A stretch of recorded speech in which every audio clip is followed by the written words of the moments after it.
Good evening and welcome to Poland Daily. I'm Nicholas Richardson and this is the news. The Polish Minister of National Education, Anna Zalewska, has appealed to Polish teachers not to go on strike. In response, the head of the Polish Teachers' Union, Sławomir Broniarz, has said that Minister Zalewska hasn't been listening to the teachers' demands for days and that it is up to her whether the strike takes place. A strike referendum will continue until March 25th. If more schools vote for the strike, and so far around 90% of the votes are for, the protest will commence on April 8th, just before the final student exams. Today, the Minister of Education, Anna Zalewska, appealed to teachers to be reasonable. Bądźmy razem z dziećmi. Dear friends and colleagues, for millions of students, an important time is coming. The most important exams. The Central Educational Commission is ready for it. I'm asking all teachers, please be with your pupils, to focus solely on them doing well in their exams. Mają spokojnie zdawać egzaminy. The Minister of Education also said that teachers have been systematically receiving pay rises, mostly those with exceptional marks, amounting to between 200 to 500 zloty, depending on their degree. However, this argument does not convince the teachers. The Teachers' Solidarity Union in Krakow announced a hunger strike, which is to begin on Monday, and the Polish Teachers' Union demands rises of 1,000 zloty, although they don't reject the possibility of meeting somewhere in the middle. Nonetheless, they say that the ball is in the government's court. Pytanie o rzekome zasiłki dla młodych nauczycieli, które pani minister Anna Zalewska. Statements coming from Minister Zalewska are just empty promises. We're waiting for her to come forward and say we're ready to talk and have concrete solutions. So far, we haven't seen or heard any.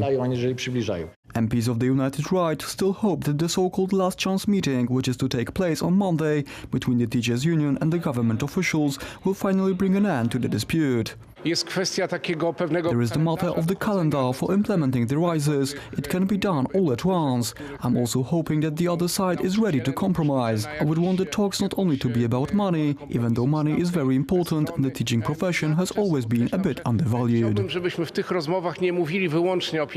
Monday's last chance meeting will be attended by the teachers' unions and, among others, the head of the Prime Minister's Chancellery, Michał Dworczyk, and the Minister of Finance, Teresa Czerwińska. On Wednesday evening, Prime Minister Mateusz Morawiecki met the President of Poland, Andrzej Duda, to discuss the teachers' demands. Where is the Polish Minister of Finance? So asks the opposition. Rumour has it that Teresa Czerwińska is opposed to the state budget financing the additional cost of measures included in what is known as the Kaczyński 5 programme. According to politicians from the ruling Law and Justice Party, this speculation is simply fake news. From the Polish Parliament, Alexandra Zajiecka has more.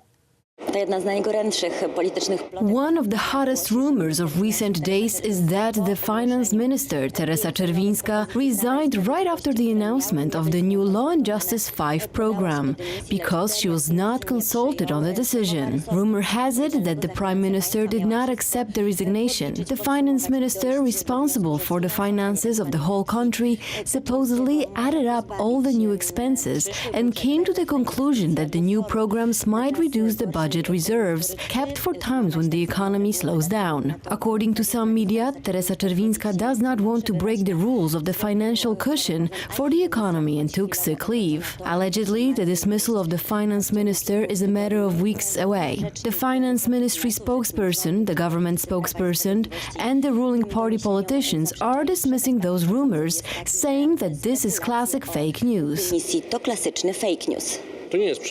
This is not a coincidence. Something is happening at the Ministry of Finance. I do not know exactly what. It might be connected to the ideas introduced recently, or it might be that she came to the conclusion that the whole structure built by the ruling party is crumbling and she is refusing to sign the bills anymore.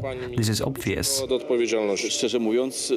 Frankly speaking, I would be terribly worried because we are talking about money, we are talking about maths. There is nothing here that can be manipulated. If we are going deeper into our national debt, this would be bad news. We will have to repay it someday. Zwyczajnie z rozdawnictwem. W każdym państwie Every country has a finance minister, and it is normal that he or she have substantive discussions with other members of the government, which is normal. I just talked with the Polish Prime Minister and he did not mention anything about any problem. I think the issue does not exist. są Political commentators argue that a case when the finance minister is absent while the country incurs big expenses is strange. The new 5 social measures consist of 500 plus for the first child, the 13th extra pension for retirees, no income tax for people under 26, cost of making income exempt from taxes and reintroducing of old and cancelled local bus connections. The estimate is that the new government social programs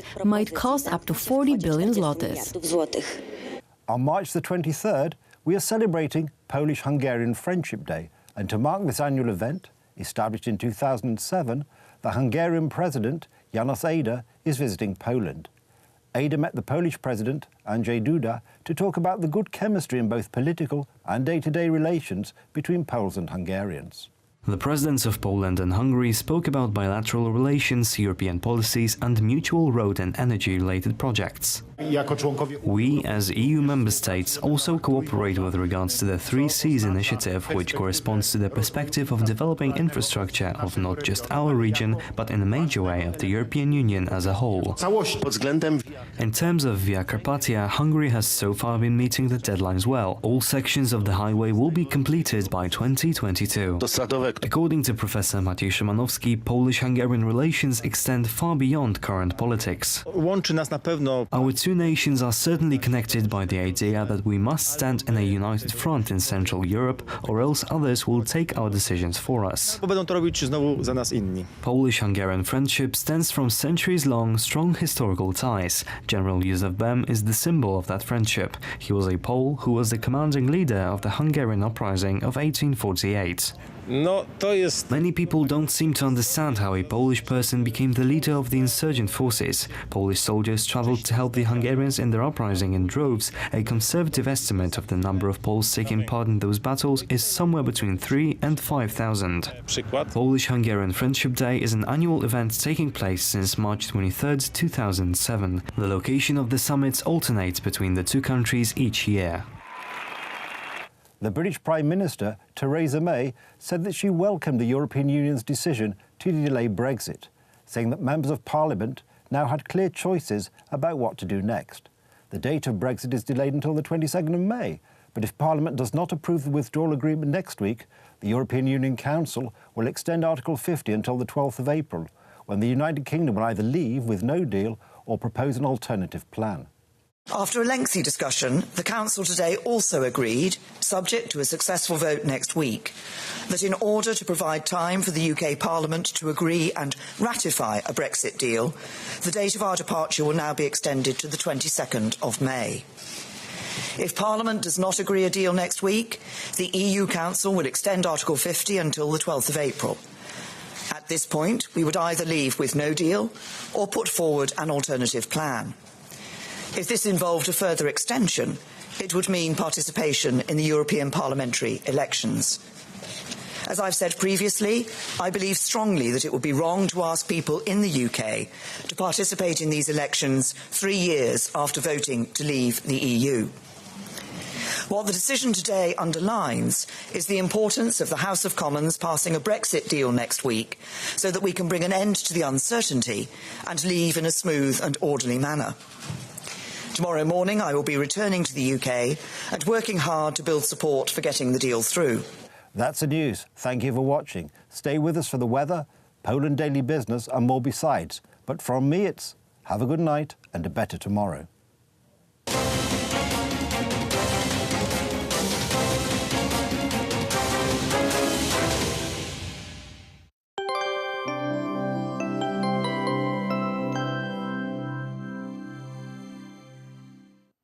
I'm Aleksandra Zarzycka and welcome to Poland Daily Weather. Let's see the forecast for tonight. In central and western Poland, skies will be cloudless. The temperature ranging from 6 to 9 degrees in Białystok and Bydgoszcz. Some fog is expected around Szczecin. In other regions, sky will be little overcast, but without rainfall. Let's see the forecast for tomorrow. Plenty of sunlight will appear almost in every region except Bydgoszcz and Poznań. Temperatures ranging from 13 degrees in Białystok and Koszalin to 19 in southwest. Gusty wind is expected in the central and southern Poland. Let's check the weather for the next days. On Sunday, more rainfall will appear. Temperature range from 9 to 11 degrees. On Monday, pressure will drop. Showers is expected in most regions. On Tuesday, snowfall will occur in the south. Temperature will fall to 4 degrees in the southeast and to 6 in the northwest. Thank you for watching and goodbye.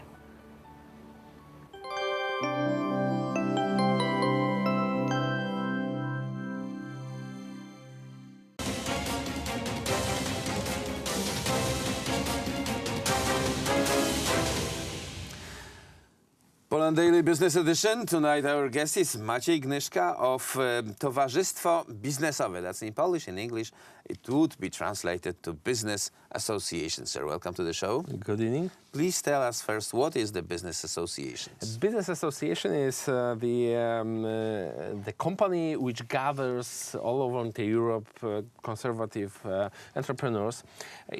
It started in Poland 9 years ago, and now in Poland we have over 500 members, which are micro, medium, and also huge businesses. And now we expand to Europe, and a few days ago we have organized the very first Faroe Polish Business Summit. Right, that's very unlikely. Who would think about the Faroe Island business in Poland, Polish business in Faroe Islands? So tell us more. How was it? How it started, first of all? It was like in a novel. One day we have reached, we've got an email from Faroe Island with a proposition to organize, such summit. Simon from Faroe Island, Faroe entrepreneur, he wrote to us and said, "Hey guys, I have a few Faroe entrepreneurs. I think that I can encourage a few more Faroe entrepreneurs to come to Poland and to know something more about your business, your economy, because we would like to cooperate." And we said, okay, we can see no problem. Let's organize very first Polish Faroe Business Summit, and we've managed. After 1.5 months of preparations, we have organized in Gdańsk, in Hilton, this event. It was a very noble event, many speeches, over 50 attendees from Poland and Faroe Islands. Also Polish investment and business agenda came to see what private business is making, is working for Polish export. So I think it was a success. We had also an ambassador of Denmark who had a special speech about this region. So yeah, it was really amazing to know something more about this very unusual location. We had the times when Vikings from Faroe Island used to came to Poland to plunder, yet they came to trade. Business, that's a good development.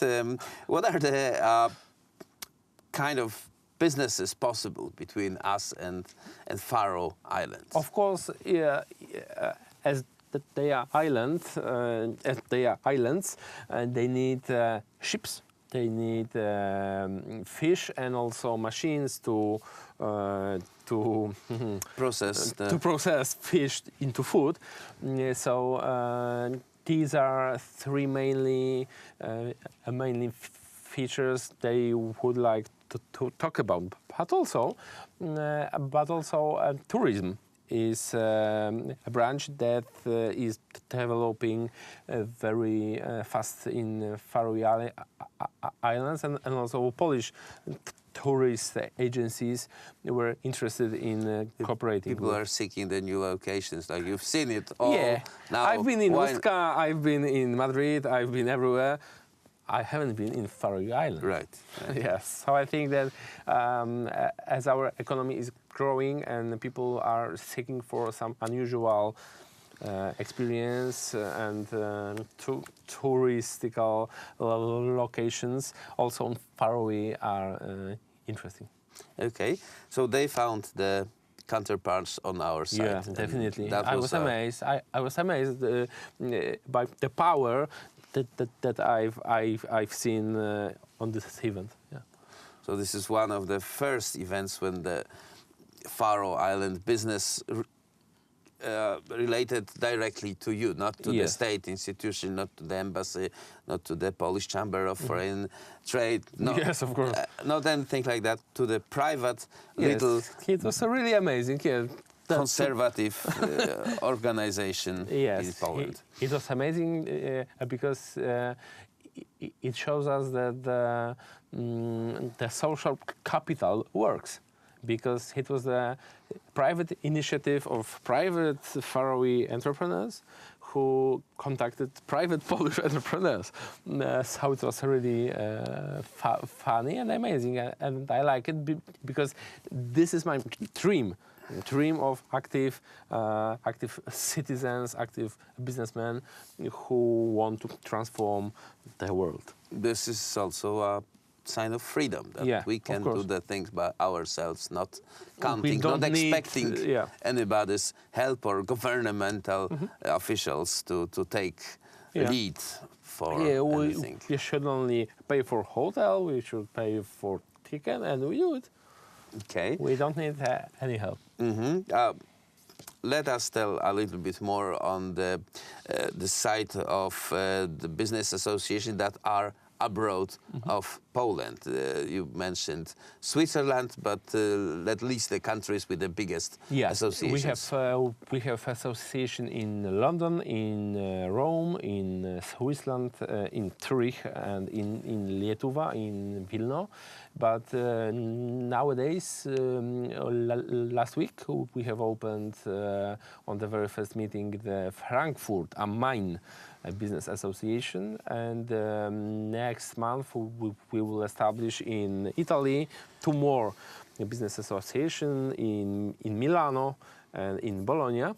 And also in UK we plan to open Manchester Business Association. So our octopus is rising. Right.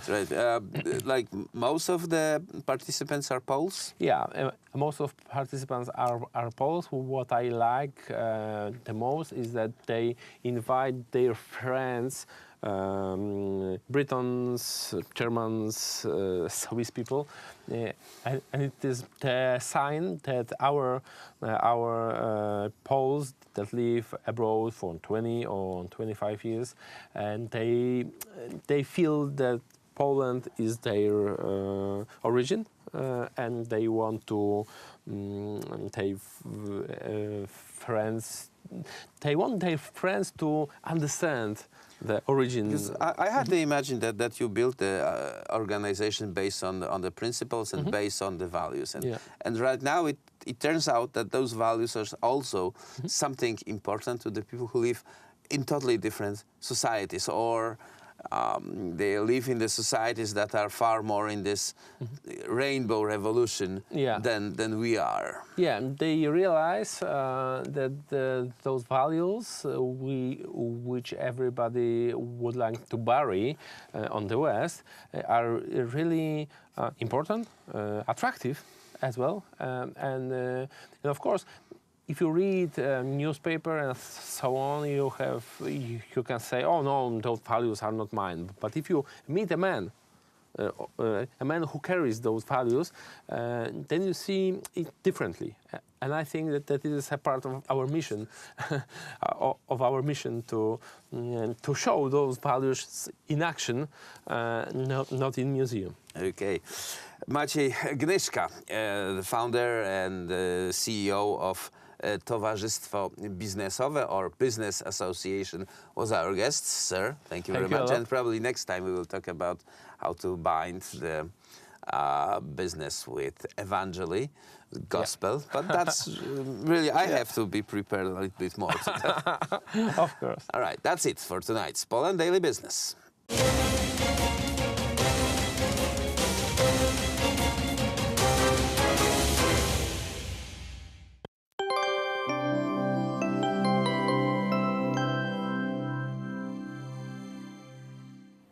I'm Aleksandra Zarzycka and welcome back to Poland Daily Weather. Let's see the forecast for tomorrow. Plenty of sunlight will appear almost in every region except Bydgoszcz and Poznań. Temperatures ranging from 13 degrees in Białystok and Koszalin to 19 in the southwest. Gusty wind is expected in the central and southern Poland. Let's take a look at tomorrow's forecast for Europe.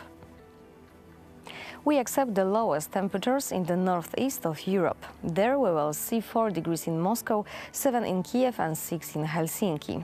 The hottest capital city in Europe is Lisbon with 24 degrees. A lot of sun will appear on the whole Iberian Peninsula. Thank you for watching and goodbye.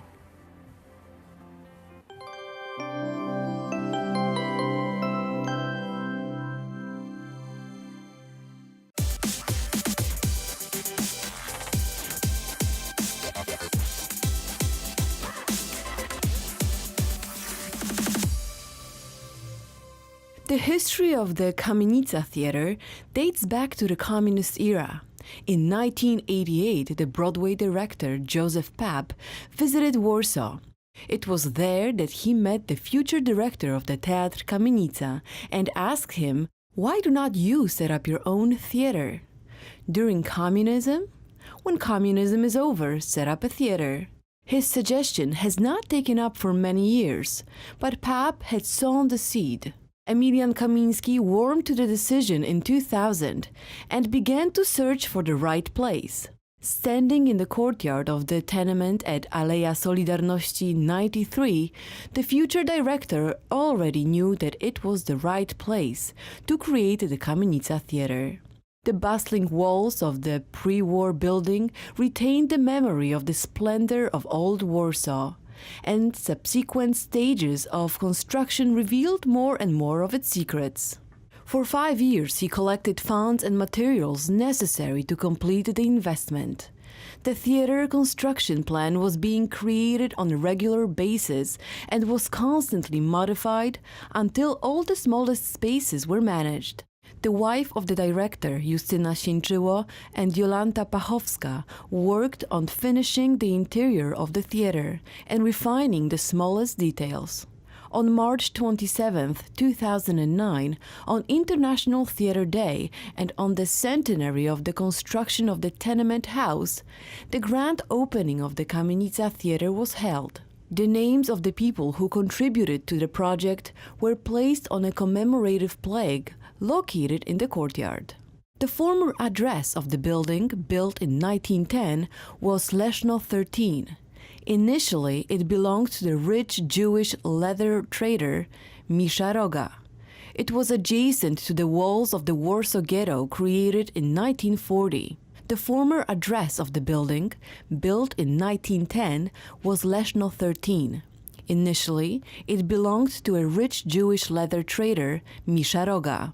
It was adjacent to the walls of the Warsaw Ghetto created in 1940. The building was damaged during World War II, and partly, consequently, the fourth floor was rebuilt after 1945. Where the altar stage is now located, the remains of Aron HaKodesh were found, along with an altar cabinet that used to store the Torah.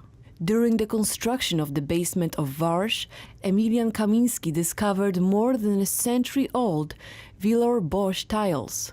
In the basement and what is now the restaurant were cellars which during the uprising helped transport Jews from the neighboring ghetto. We will still talk about the repertoire later, but we are in a place, in a building, just next to the former ghetto. Can we still feel any impact of that? Has it left a mark on this place? Na otwarciu teatru.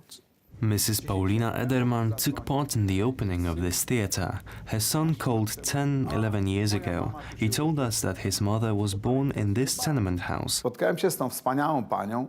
Była już miała już wtedy, urodzona była w 1920 roku, tu w tej kamienicy. I met with her. She was born in 1920. She told me a story about her life here. We lived in a big group of people here. There was a lot of young people.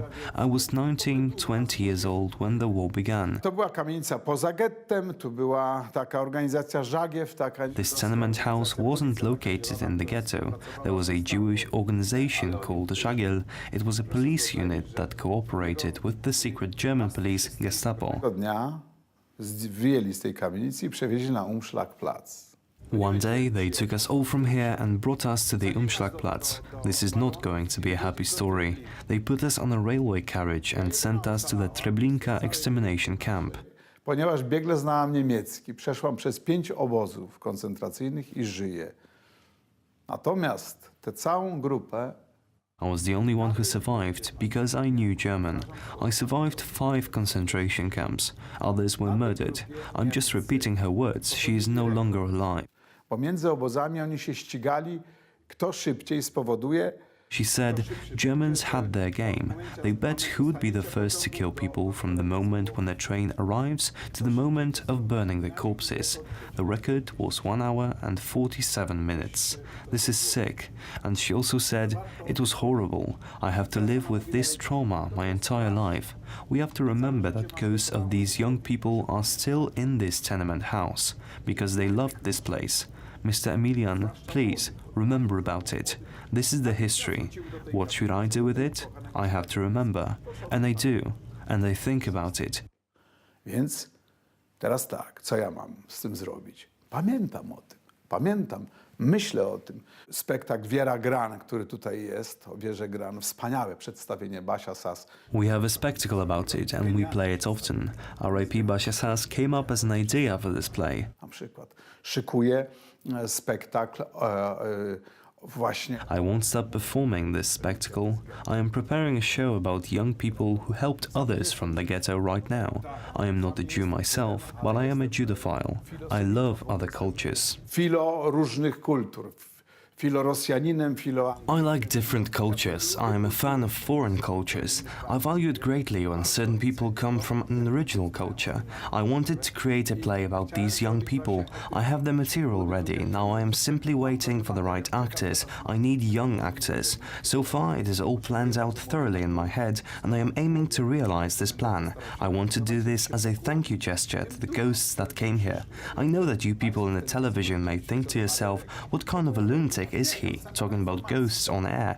That's just the information I received. An old woman gave me that information. She is in my head, in my heart, and I will realize that. I must keep them in my mind. She also told me a beautiful thing. Respect the ghosts. They will always be there to help you. There is something to it. In the hardest of times, somehow there is always that little bit of help there, someone in there to give a helping hand. We must keep that in mind.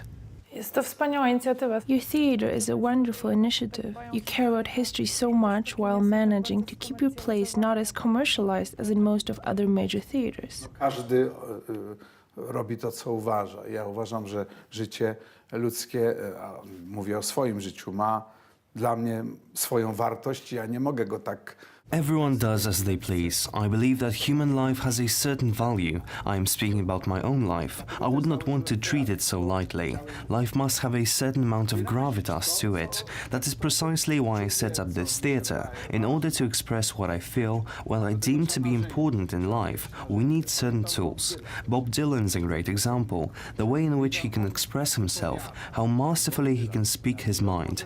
I started to think to myself, you fool, he picks up the guitar, picks up a pen, writes down his lyrics and then he sings them. You should do the same. Tak, żebyś mógł śpiewać. No. Więc to jest Ten teatr jest takim moim śpiewem. And theatre is my version of singing. It is the song of my soul or mind. Naturally, I need people here. I am not alone. I have a huge amount of people working here. I wouldn't accomplish anything by myself. This is the important thing that needs to be mentioned. Sure, I am the originator of this theatre, that is undeniable. However, I would accomplish nothing without people willing to work with me. Nothing.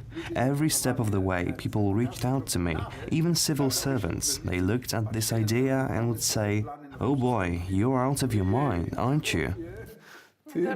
Ty chyba jesteś, nie jesteś I suppose you're right. So what, you're a crazy person? I guess so. You know you won't make it, right? I know that. You're still going to do it, though. I am. I was the only person who believed in this idea, but even though people didn't believe in it, they helped. Wielu ludzi nie wierzyło, że ja to zrobię, to mi pomagali. Ludzie się sami zgłaszają? Do people volunteer to work here? Zwłaszcza chcą pracować, chcą tu pracować. Yes, they want to work, they want to contribute. They like the energy that we have here. The Vaval chakra is between us. This place is filled with great energy. This is a very creative space, but it is the audience member that is the most important. The one who comes here, sits in the chair and says, "I want to be here. I want to return here." Krześle mówi, ja chcę tu być, ja tu chcę wrócić. To jest najważniejsza osoba i dla niego... This is the most important person, and here's the reason we do this for. We are in service, much like you are in television. Without viewers watching you, you do not exist, much like I don't exist when the seats are empty. Sure, if a theatre is subsidized, then it can survive the empty seats, but there is no theatre without the audience. The audience members have to be there and bless us with their presence. Uświęcić swoją obecnością.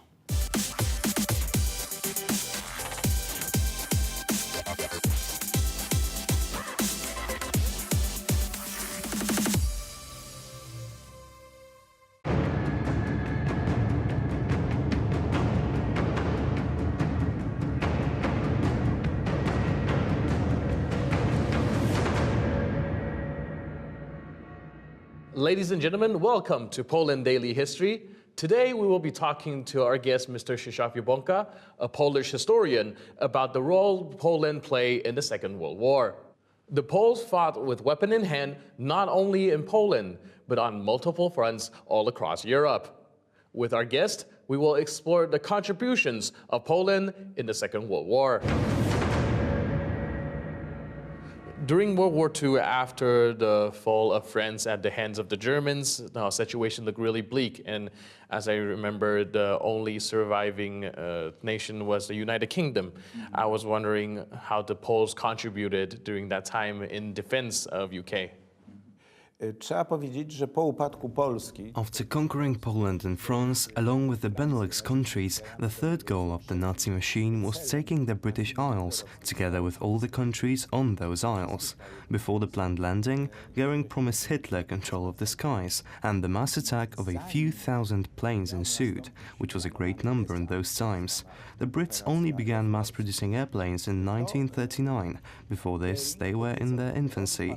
The German planes moved to the British coastal territories, bombing airports. If the Germans had maintained their strategy, it's possible Great Britain could have been broken. After Dunkirk, after the huge fall in spirit of the entire expeditionary force, to put it simply, conditions in Great Britain were poor.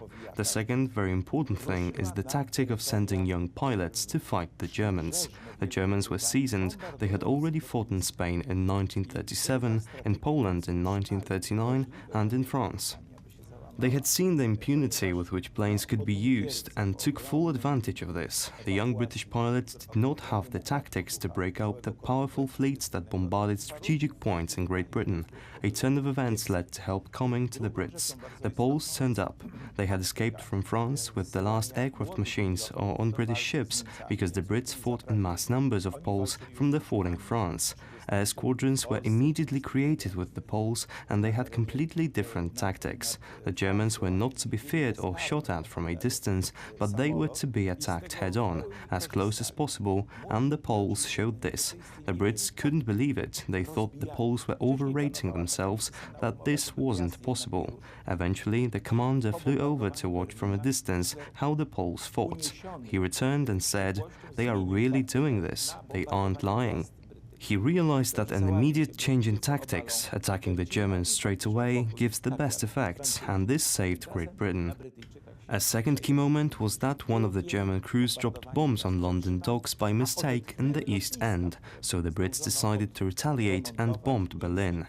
Before, there was an unwritten rule not to touch the cities. After the bombing of Berlin, Hitler, full of rage, changed his tactics to bomb British cities. He thought the Brits would break down, Churchill would be overthrown, and that they would sign a peace treaty, just like the French. But Hitler underestimated the Brits, who did not bend and persevered through the bombing of their cities, while the airports were able to be rebuilt, allowing more squadrons to take off from them. Fresh volunteer pilots turned up from Canada and the USA, but South Africa, Australia and New Zealand also joined the fight, and among them over 30 Polish squadrons, which played a key role in the Battle of Britain. They were not numerous, but they tipped the scales in favor of the Allies. It was September 15th, 1940, when the Poles took down a few dozen German planes and became the best squadron in the Royal Air Force. Among the Poles was a Czech, Franciszek, who shot down the most planes, but was unfortunately killed very quickly. The following Poles would then direct the battle to its triumphant end. Polish pilots, the only ones from the entire army that were allowed to take part in the victory parade in central London on June 15, 1946. But in solidarity with other Poles who were not given this right, they chose not to take part. Nevertheless, British pilots felt obliged to have a space in the parade for the Polish pilots in order to honor their contribution in the Battle of Britain. W dowód uznania za ich wkład w Battle of Britain. So you were saying that the Poles contributed a lot in the skies, and I was also wondering if they had any contributions in the marine side of things. No właśnie, jest bardzo ciekawą rzeczą, że polska marina... It is very interesting that the Polish Navy, just before the war, was able to leave the shores of what is rather a closed Baltic Sea and get to the British ports. At the beginning of the war, Poles had over a dozen ships, including 2 submarines, 3 destroyers, submarine chasers and trawlers. The British Navy also helped out, and when the Poles lost a ship or a large number of Marines turned up, the Brits would give them their own ships, which had British names or were given Polish names. The first, very painful and mysterious loss was the sinking of ORP Orzeł, which escaped from Tallinn, the last to leave Polish shores. A day before the aggression against Norway, it discovered and sunk a landing craft, MS Rio de Janeiro, which it turned out was carrying landing troops to Norway. It then also sank a German trawler, sailing in the fjords of Norway. It mysteriously went missing on May 25th. To this day, it is not known what happened to this ship. Searches are being carried out in the North Sea. Only a kettle with the ORP Orzeł inscription survived, with a Polish penholder attached to it for an unknown reason. To this day, no one can say what happened to it, but this heroic crew died, with only the 5 who were away from the ship at the time surviving. 2 other ships gave great performances, one older, one younger, ORP Burza and ORP Błyskawica. Błyskawica particularly in the so-called Atlantic convoys covering the trade fleet that was bringing supplies to Britain. And finally, the climactic moment, the peak of Polish fleet achievements, ORP Piorun, or as the Brits called it, Pajorun, which became the Piorun of 5 continents. Why? Because it joined command Murray's team of 6 destroyers, and each of these destroyers had a name from a nation from another continent. There was SMH Cossack, Zulu, Sikh, Sioux and Maori. The 6th was Piorun, meaning Thunderbolt. This division tracked down Bismarck after the sinking of HMS Hood. Hood was a mighty ship, but out of pride. It wasn't armoured, because if it had been, it wouldn't have been able to sail into all these ports, and the point was for the British fleet to be able to present itself. This ended up going against it. Within the first 5 minutes, probably in the second salvo, a Bismarck shell hit the very middle of the ammunition chamber and Hood was blown to smithereens, with only 5 Marines surviving. Bismarck left the scene and had to be hunted down. The battle was played out in the Danish Strait between Iceland and Greenland, and Bismarck disappeared in the fog. Planes managed to track it down, but they couldn't tail it for long, so they passed it on to a team of destroyers of 5 continents. They managed to reach Bismarck during the night, and the idea was to try and maintain contact with it until dawn. ORP Piorun took up the challenge. For 3 hours it fought with the powerful armoured ship, whose armour weight was the same as an entire destroyer. If it's even connected slightly with its ammunition, it could have sunk the destroyer. The destroyer performed marvellously, not letting go, in a way a greyhound clings to a bear, and keeping it there until the British fleet turned up, surrounded it and sunk this criminal ship, which would have wreaked havoc because it had great targeting optics. Bismarck was likely sunk by the Germans in the end because it found itself in a trap it could not get out of. It had been hit with numerous torpedoes. Meanwhile, due praise was given to the Polish destroyer, which fought the longest against such a vastly more powerful opponent. The Polish ship actually withdrew from the Bismarck at dawn when it ran out of fuel, when it had nothing left to drive the engines. And finally, there was the Polish submarines. In return for the sunk Orzeł and damaged Wilk, 3 ships were received from the Brits, with the so-called terrible twins among them, ORP Dzik and ORP Sokół. Sokół became known in Malta, where it sunk a great number of Italian and German fleets, as well as a famous landing operation in Corsica, which was most likely made up of Italians escaping along with Germans, so a few dozen ships were sunk there. I kilkadziesiąt okrętów ORP Dzik posłał na dno. Flota polska poniosła niewspółmierne do swoich... The Polish fleet suffered losses disproportionate to its size. Almost half of the ships went down. One spectacular moment was the mistaken sinking of the submarine ORP Jastrząb, which guarded convoys sailing along the northern route through the Arctic Sea to Russia. It was tracked down by a Canadian corvette, which, despite receiving warning flares, attacked it stubbornly, killing some Marines. In the end, the ship was so damaged it had to be sunk, so the ship now rests somewhere under Spitsbergen.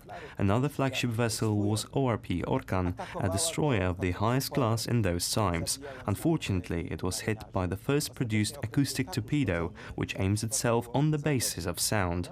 The only defense against it is to turn off the engines, so the torpedo can't reach you. But this wasn't known, so the ORP Orkan ship was sunk 60 kilometers off the shore of Iceland. The Poles then received ORP Garland and a couple of others, as well as escort ships Kujawiak, Krakowiak and Ślązak. And here is the most important part. On June 6, 1944, popularly known as D-Day, the mightiest fleet in the world moved off. There has been no greater one to this day, 500,000 Marines, an enormous amount of battleships and cruisers. On the command of General Eisenhower, in charge of the entire team of allies, the Polish destroyer Ślązak was at the front of the fleet, which sailed out from the port in Portsmouth with the Polish hymn blaring on all of its megaphones, beginning the cavalcade and breaking the radio silence at 2 a.m. on June 6th. This was a way of honoring Poland. First to fight, Poland was the first to begin the landing in Europe. First to fight. Polska jako pierwsza rozpoczęła i jako pierwsza rozpoczęła lądowanie w Europie. Europejczyków.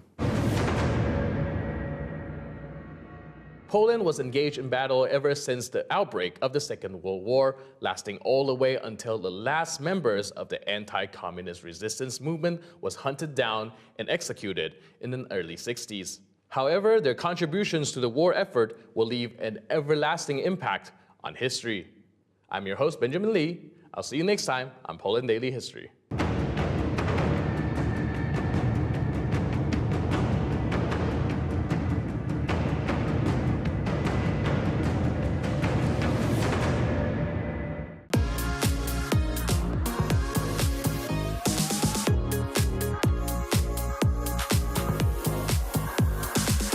Here, we've come across the street because anybody who's ever done any kind of tourism has to go and look for knickknacks, fetching knickknacks, and that's what we're doing here.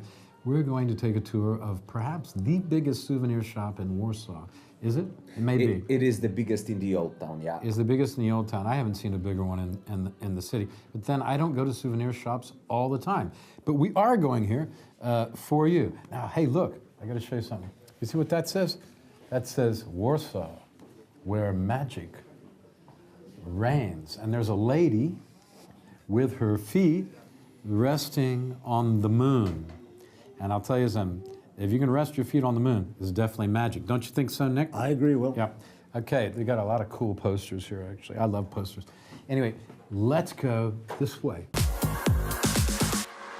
No, that's good. We got a lot of beautiful stuff here.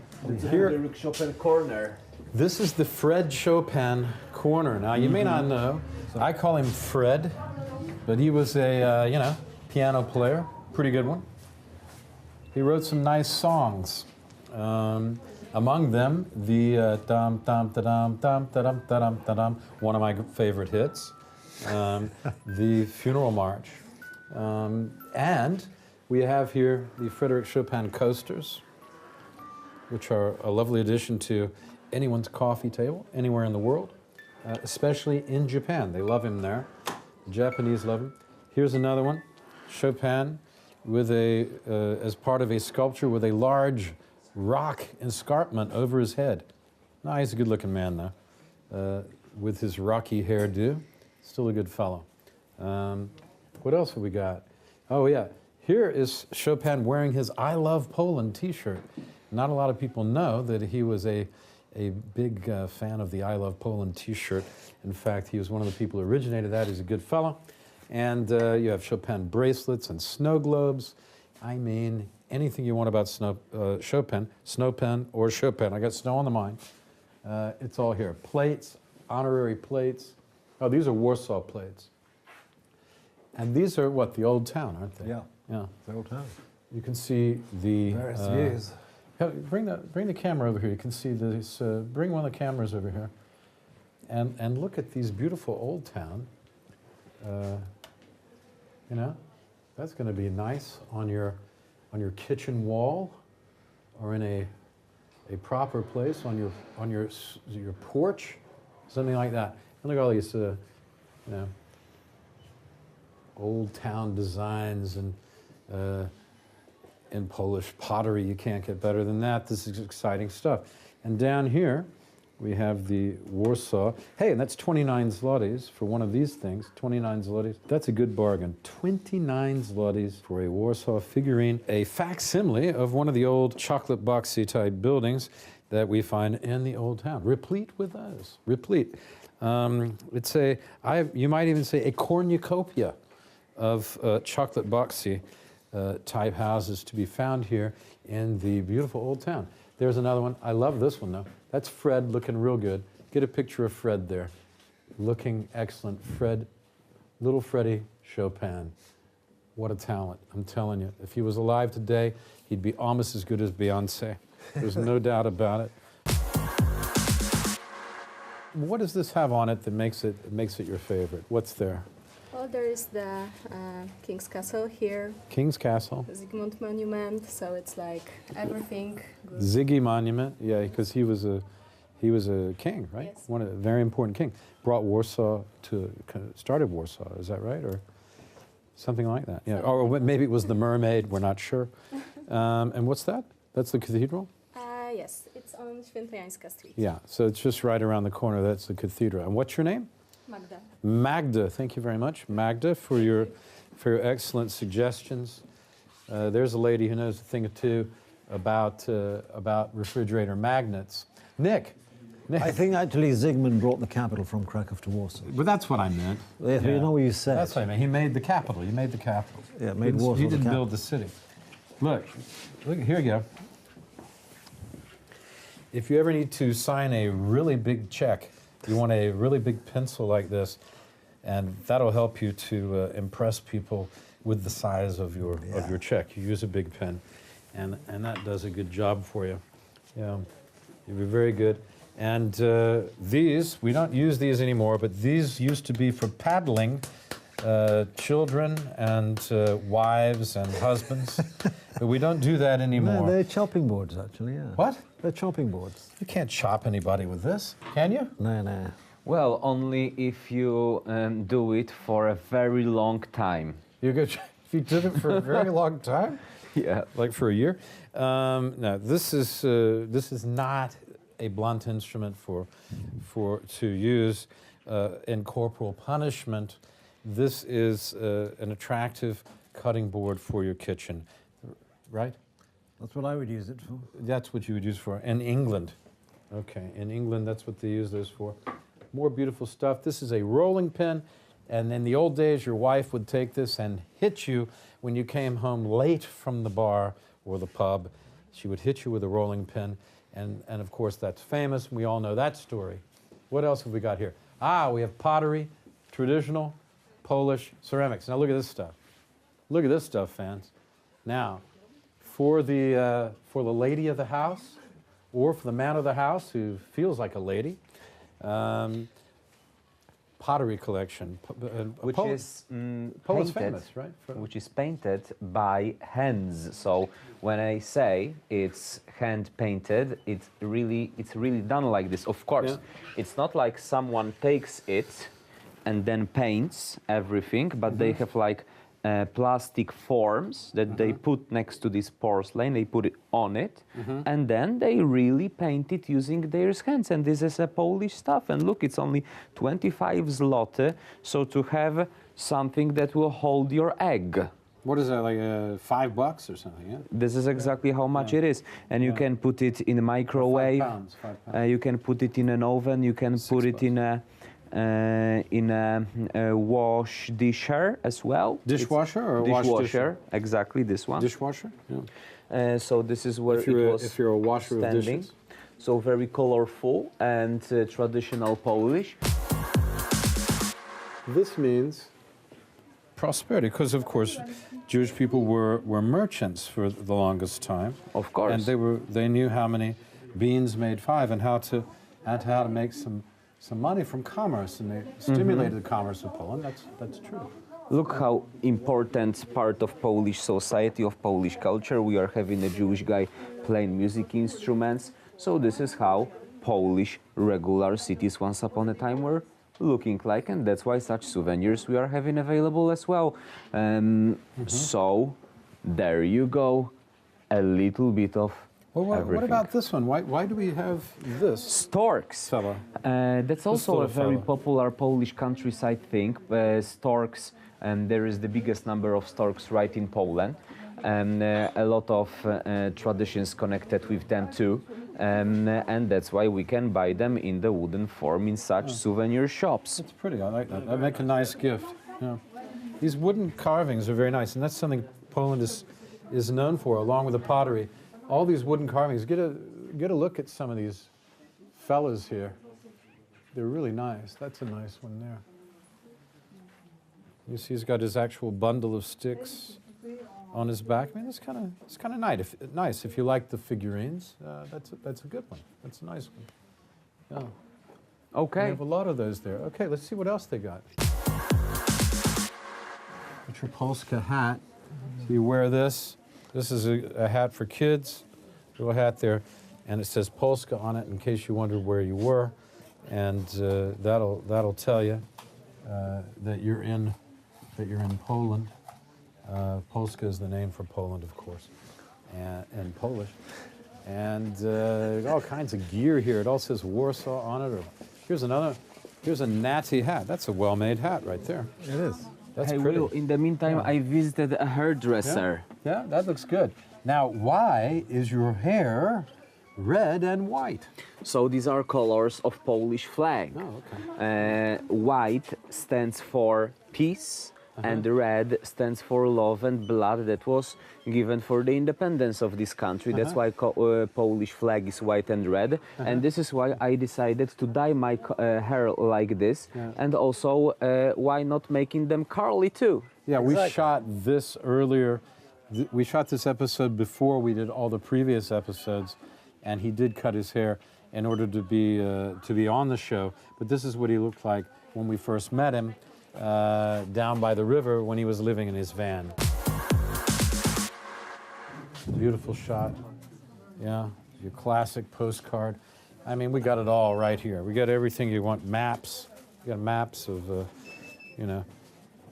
cars to send your family. Everything you could possibly imagine. And people happily getting their souvenirs here behind us. Yeah. Here we go. Look at that.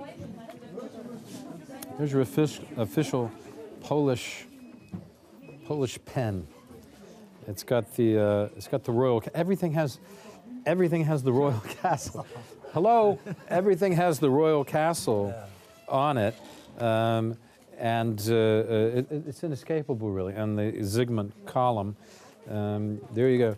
I mean, let me tell you, folks. Oh, and here's your amber bracelets. Now this is good-looking stuff here. Get your amber bracelets for the ladies. That's a pretty good price for the amber bracelet. You present your girlfriend with one of those, and she's going to love you forever. There's nothing like it. The amber jewelry over here, and really, you can't do better than that. Oh yeah. Now my favorite thing is mugs. Let's see, which mug would you have, Nick? That's quite a dramatic one, isn't it? You like that? Yeah. It's a bit nice design there. kind of garish. Yeah, garish is good. In a mug. You want a mug that's garish? Yeah, I do want a mug. I do want a mug. I want a mug that stands out. Yeah. Let's see. Who would you give? Which one would you give your mother for a present? I'm not sure. Would you give your mother one for a present? It's kind of crazy. Kind of a see-through mug. Well, you can't really see through it. Smoked glass. Yeah. I don't know. I like that. Translucent. Again, there it is, the Royal Castle. I told you, it's on everything. It's everywhere here. The Royal Castle, right there. Yeah. It's fantastic. Well, it doesn't get much better than this, folks. We're here. I'm here with Arthur. I'm here with Nick. And it's time to say goodbye for this series of episodes, Poland Daily Travel. We'll be back with more exciting gift shops. In fact, I think we should just go to gift shops throughout Europe. Poland Daily Gift Shops? Yeah. A European tour. The European tour.